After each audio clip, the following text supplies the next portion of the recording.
Welcome to Gangotri Group of School. Today we are going to study point potential technique of calculation of equivalent capacitance. Same point potential technique current electricity में भी use होगी. वहाँ आपको equivalent resistance calculate करने के लिए ये चीज़ use करनी होती है. क्लियर?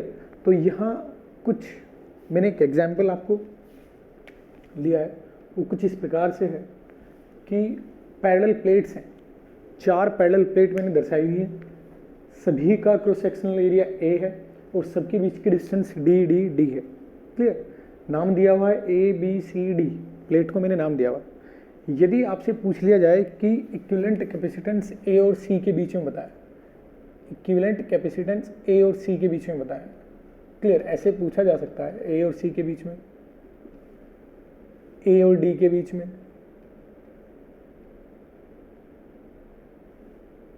और बी और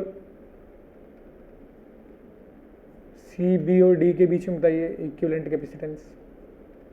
और इसी प्रकार से पूछा जा सकता है, कोई भी 2 कॉम्बिनेशन आपको बना के वो दे देगा, ए और बी के बीच में इक्विवेलेंट कैपेसिटेंस बताइए. किस तरीके से वो क्वेश्चन देगा. कंडक्टिंग प्लेट्स हैं,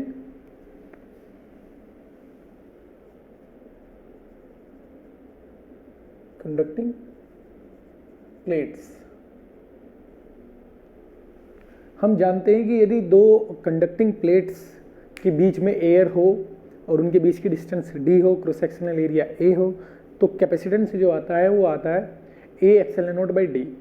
और बीच में यदि कोई डाइलेक्ट्रिक इंट्रोड्यूस करा दिया जाए तो वो आता है के ए epsilon not by D. Clear? यहाँ इसका मतलब अभी मैंने एयर दिया हुआ इन 2 के बीच में, ये 4 का कॉम्बिनेशन है. यदि सिर्फ 2 प्लेट होती, ये और ये सिर्फ 2 प्लेट होती, तो इसके बीच का जो कैपेसिटेंस होता है वो ए एप्सिलॉन नॉट बाई डी से देते. ये हमने प्रूव किया हुआ है. अब ये एक्चुअल में कॉम्बिनेशन है, प्लेट एक दूसरे के साथ रखी हुई है. मैंने आपको बोला था कि ये कैपेसिटर होता है, ये जो प्लेट के बीच का एरिया होता है वो कैपेसिटर होता है. ये कैपेसिटर, ये कैपेसिटर, ये कैपेसिटर. तो ये 3 कैपेसिटर आपस में किस तरीके से अरेंज्ड है, ये डिपेंड करेगा कि आपको किन 2 पॉइंट के बीच में इक्विवेलेंट कैपेसिटेंस कमेंट करना है. क्लियर? ये 3 कैपेसिटेंस एक दूसरे के साथ कैसे एडजस्टेड है, डिपेंड करता है कि किन 2 पॉइंट के बारे में आप इंटरेस्टेड हैं, किन 2 पॉइंट के अक्रॉस आप सी इक्विवेलेंट निकालना चाहते हैं. तो मैं सबसे पहले ए और सी की बात करता हूँ. मतलब ए और सी के बीच यदि बैटरी जोड़ी जाती है, ए और सी के बीच यदि बैटरी जोड़ी जाती है तो बैटरी को कितना कैपेसिटेंस फील होगा. समझे? ए और सी के बीच इक्विवेलेंट कैपेसिटेंस कितना है, ये मुझे बताना है. तो आप देखो कैसे सोल्व करोगे. हमारे पास 4 पॉइंट हैं, पॉइंट पोटेंशियल टेक्निक इसी को बोलते हैं. हमारे पास 4 पॉइंट हैं. 4 पॉइंट को मैं ऐसे लिख दूंगा, ए बी सी डी.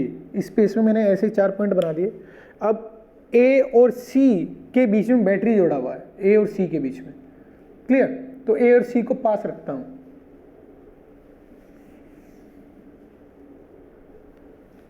यहां रख देता हूं बी, सी यहां रख देता हूं.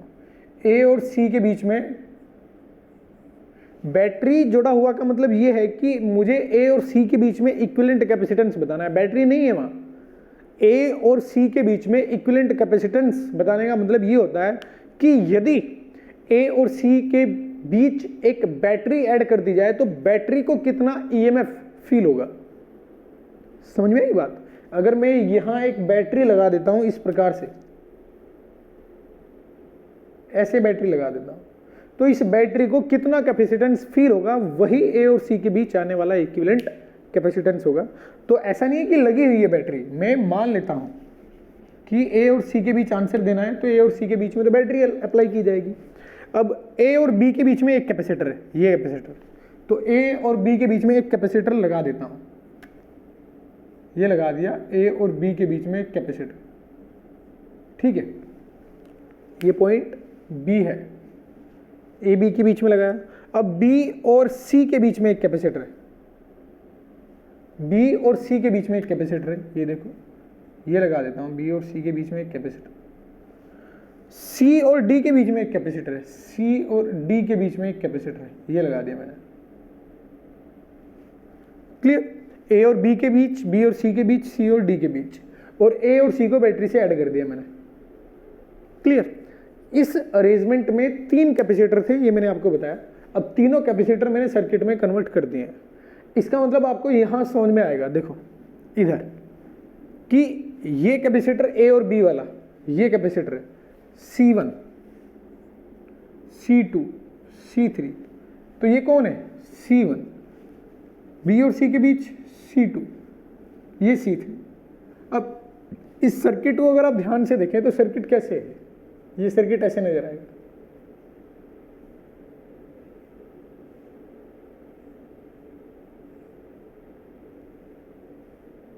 ये पॉइंट C है, ये पॉइंट A है, ये पॉइंट B है और ये पॉइंट D है, ऐसे नजर आएगा आपको। क्लियर। अब ये C और D के बीच में जो कैपेसिटर है इस सर्किट में नहीं आता है, ये सर्किट से बाहर है। क्लियर, ये सर्किट के बीच में नहीं आता है। ऐसा नहीं है कि इसमें चार्ज एंटर करेगा, क्यों नहीं करेगा, क्योंकि इसमें वापस आने का रास्ता नहीं है, आगे रास्ता टूटा हुआ है, तो इसमें चार्ज नहीं जाएगा। क्लियर, तो इस वाले सर्किट को, इस वाले कैपेसिटर को आप हटा सकते हो, यानी ए और सी के बीच में सिर्फ 2 कैपेसिटर का इक्विवेलेंट आएगा, किसका, इसका और इसका, और वो भी सीरीज कॉम्बिनेशन, दोनों का सीरीज कॉम्बिनेशन आएगा। आई कहानी समझ में।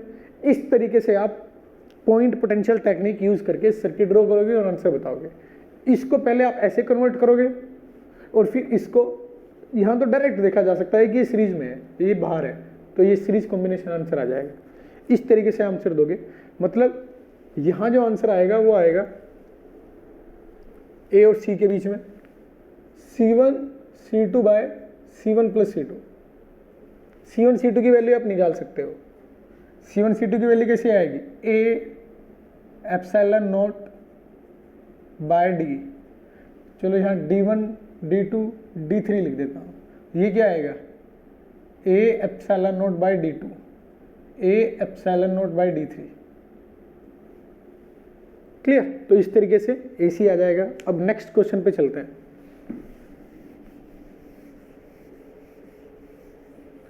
नेक्स्ट क्वेश्चन, ए डी के बीच में, ए और डी के बीच में अगर मुझे कैपेसिटेंस बताना है तो कैसे मैं सोचूंगा, देखो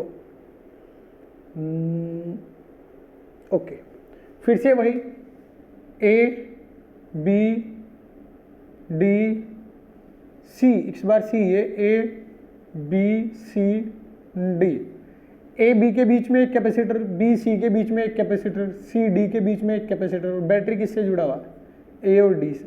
तो इसका मतलब तीनों सीरीज में आ जाएंगे, ये तीनों सीरीज में आ जाएंगे। आप ये मत सोचिए सर दिख तो रहा है सीरीज में, आप ये पॉइंट पोटेंशियल टेक्निक क्यों बता रहे हो, ये मुझे दिख तो रहा है ये सीरीज में, तो डायरेक्ट सीरीज में लगा देंगे, नहीं। कुछ क्वेश्चन ऐसे आएंगे कि आपको दिखेगा सीरीज में लेकिन वो पैरेलल में होगा। अभी मैं उस टाइप का क्वेश्चन भी फ्रेम करूंगा। क्लियर, तो अभी इसके लिए क्या आएगा, तीनों सीरीज में, तो यहाँ आप आंसर क्या दोगे, एडी का, इस तरीके से आंसर दोगे 1/C equivalent AD 1/C1 plus 1/C2 plus 1/C3, 1/C3, 1/C equivalent AD. अब BD की बात करते हैं, B और D का आंसर बिल्कुल वैसे ही आएगा जैसे इसका आया था, उसमें से C1 गायब हो जाएगा, तो इसका आंसर आएगा C2 C3 upon C2 plus C3। AB के बीच में आंसर सिर्फ C1 आएगा, ये दोनों सर्किट से बाहर होंगे। क्लियर, आप ड्रॉ करके देखेंगे तो भी आपको यही नजर आएगा। पॉइंट पोटेंशियल टेक्निक यूज करोगे तो आपको सर्किट में ये अंदर नजर आएगा। इस केस के लिए जब AB के बीच बैटरी जोड़ोगे, ये सर्किट से बाहर, तो यहाँ आएगा C1। अब मैं इसको एक अच्छा बना देता हूँ, ये चारों केस मैंने आसान लिए, ये चारों केस आसान थे, तो इसलिए इजीली आप समझ पा रहे हो कि जो मुझे सामने से दिख रहा है, अगर मैं AB के बीच लगाता हूँ तो सिर्फ ये कैपेसिटर आएगा, दिख तो रहा है, आप ये बोलोगे, समझे। अगर मैं A और C के बीच में लगाता हूँ तो ये तो बाहर है सर्किट से, ये दोनों सीरीज में, तो ये तो डायरेक्टली दिख रहा है। आप ऐसा बोलोगे इन 4 क्वेश्चन के बेसिस पे। अब मैं इसको थोड़ा अच्छा क्वेश्चन बनाने जा रहा हूँ।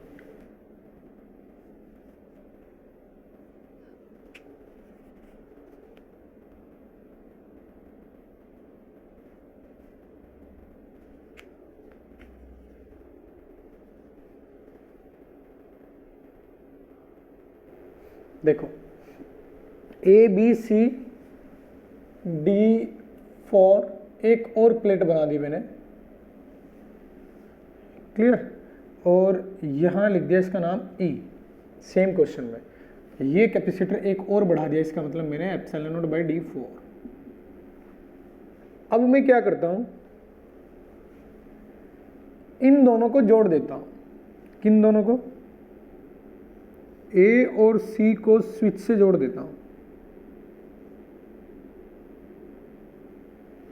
क्लियर?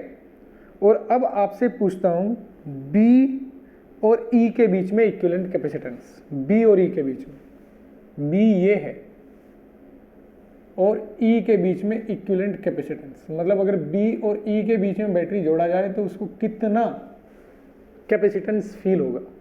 ये ए बी सी डी ई पहले अभी कनेक्ट किया है मैंने बी और सी। क्वेश्चन ये आएगा कि 5 पैरेलल प्लेट हैं, क्लियर, सबके बीच की डिस्टेंस आपको दे दी जाएगी d1 d2 d3, बराबर भी हो सकती है डिस्टेंस, ऐसा नहीं है अलग अलग ही होगी, ये डिस्टेंस बराबर भी हो सकती है। ए और सी को कनेक्ट कर दिया जाता है कंडक्टिंग वायर से। अब आप बताइए बी और ई के बीच में इक्विवेलेंट कैपेसिटेंस कितना आएगा। इस तरीके से आपसे वो क्वेश्चन करेगा।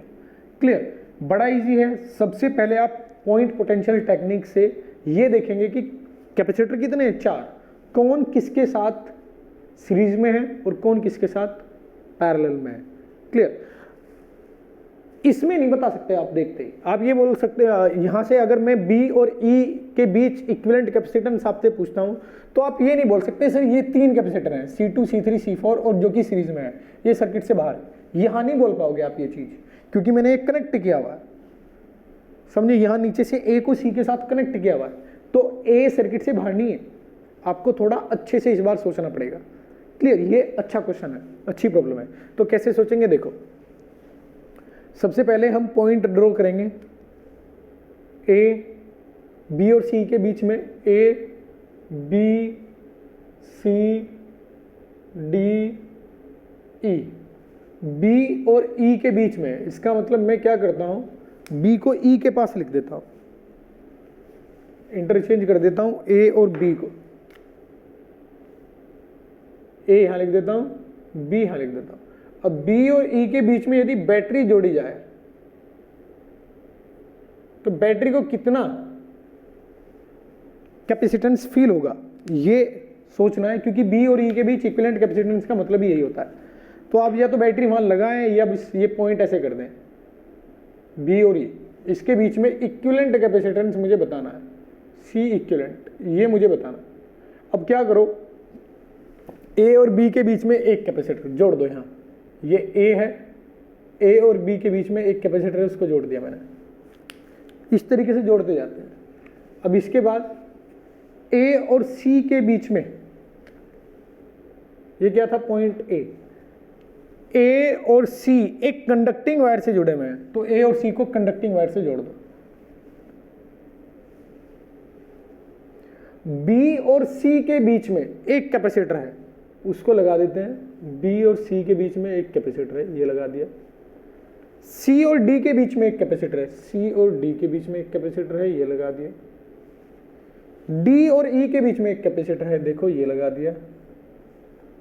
और कुछ ए और सी एक ही पॉइंट है, ए और सी एक ही पॉइंट है, सी और डी के बीच में जो है वो मैंने लगा दिया।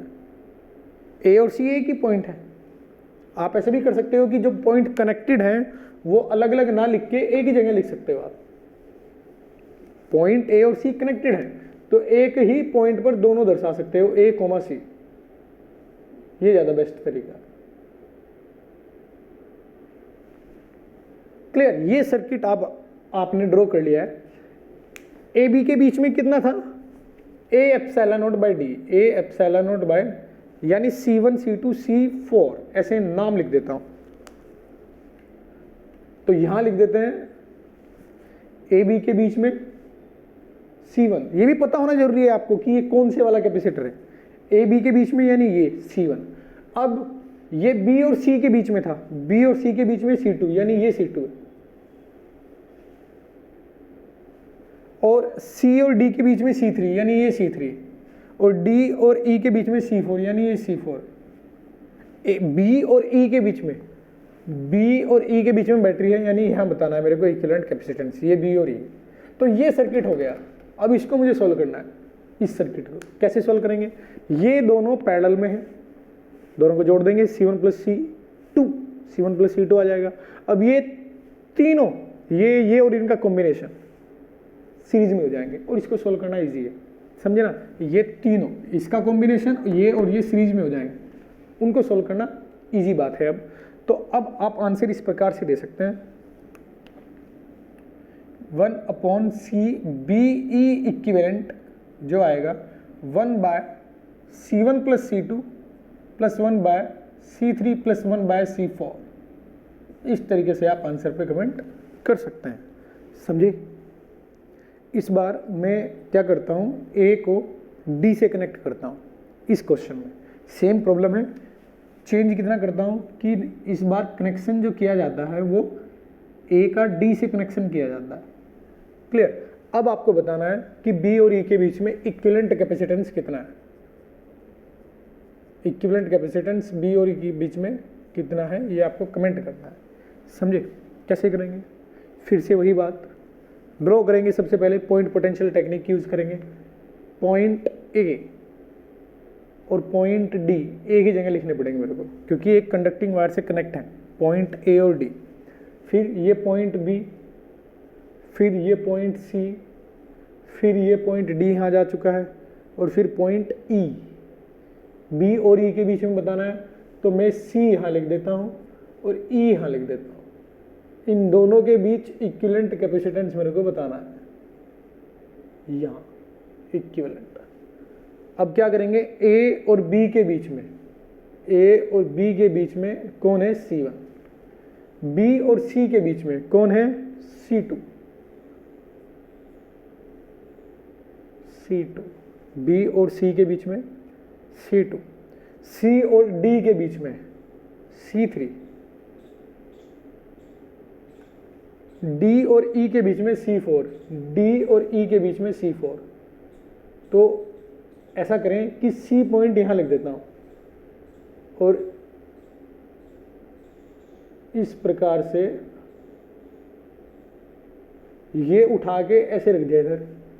इधर आएगा C2, इधर आएगा C1, और अब इसको यहां से हटा देता हूं। एक ही तो बात है, मैं सी ऊपर लिख दिया मैंने, BC के बीच में और AC के बीच में जो था वो अभी भी है।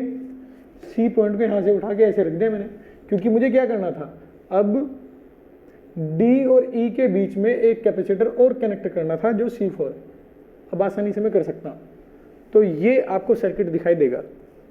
इसको और अच्छे से आप लिख सकते हो, ऐसे लिख सकते हो कि ये B, ये E, क्योंकि अब आपको आइडिया लग चुका है, ये B है, ये E है।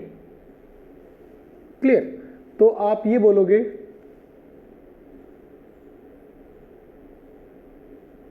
B से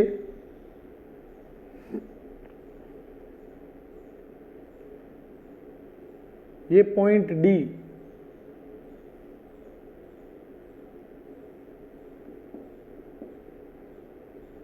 डी और ई, ये आपको बताना है इन दो के बीच, समझे? तो आप क्या बोलोगे, ये दोनों सीरीज में, वो इसके साथ पैरेलल में, फिर ये सीरीज में। Question solve. क्लियर? समझे क्या किया मैंने? आप इसमें ही बोल सकते हो, ऐसा नहीं कि आपको दोबारा फिर ड्रॉ करने की जरूरत है। आप ये बोल सकते हो कि ये दोनों किस में? सीरीज में, और वो सीरीज इसके साथ पैरेलल में है। तो C1 C2 का क्या आएगा? C1 C2 by C1 plus C2 plus C1, इस कॉम्बिनेशन का आ जाएगा। फिर ये C4। तो इस केस में जो इक्विवेलेंट BE आएगा वो इस प्रकार से आएगा। पहले तो इन दोनों को मैं सोल्व कर देता हूँ। इन दोनों को सोल्व करेंगे तो क्या आएगा?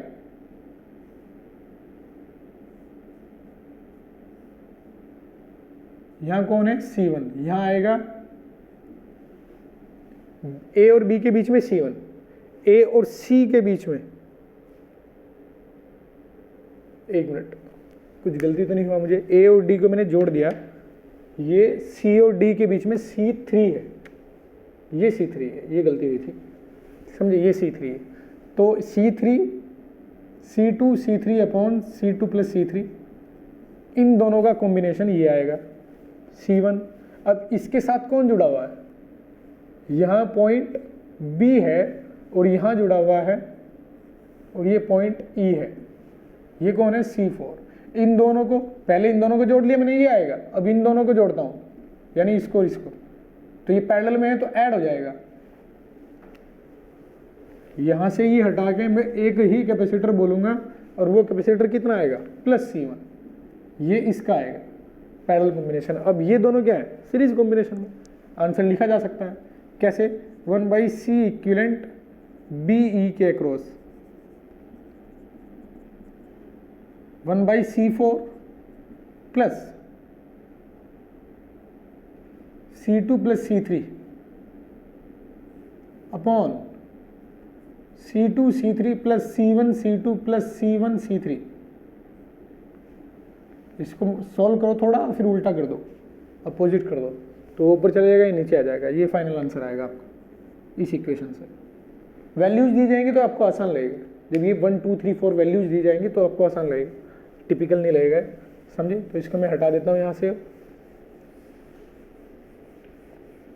कुल मिला के ये इंपॉर्टेंट चीज़ है, इतना ड्रॉ करना, फिर तो आपको समझ में आएगा कि ये सीरीज में है, वो इसके साथ पैरेलल में है, और फिर ये पूरी ब्रांच सीरीज में है। BE के लिए ऐसे सोल्व किया जा सकता है, ये अच्छी प्रॉब्लम होती है। अब आपका जो होमवर्क रहेगा वो होमवर्क ये रहेगा कि आपको क्वेश्चन सोल्व करना है यदि A को E के साथ कनेक्ट कर दिया जाए, यदि A को E के साथ कनेक्ट कर दिया जाए, E के साथ, तो BE क्या आएगा। If A is connected with E, then CBE equivalent क्या आएगा, इस पे आपको कमेंट करना है। ठीक है, बताइए।